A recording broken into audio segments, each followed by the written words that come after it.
SOC 2 Common Criteria 6.2 requires that you have a registration process for internal and external users when they are requesting access to a particular system, and that you also have a process for removing them when access is no longer required. Let's talk about internal users first.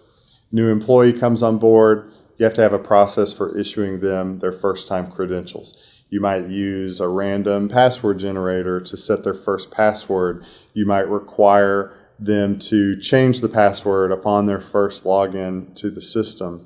But prior to any of that happening, the really critical piece to this criteria is that you have a way to identify them and register them so that the IT administrator doesn't simply provide them access. It has to be approved. Maybe a form comes from HR. Maybe some type of approval is emailed from the hiring supervisor that says, please provide access to these system resources for this new employee.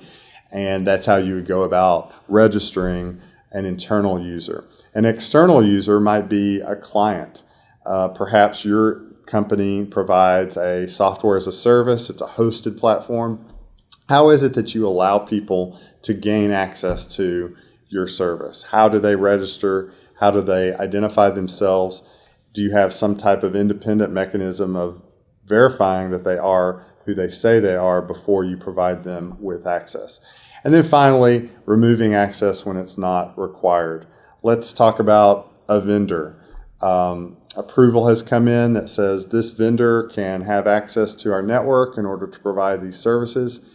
But then when the contract expires or the project is over, is there a mechanism to make sure that the IT administrator knows to remove that access from that person? This would also apply to employees when they're leaving or any other type of business partner that might have had a need to access the environment at one time but now needs to be removed from the system.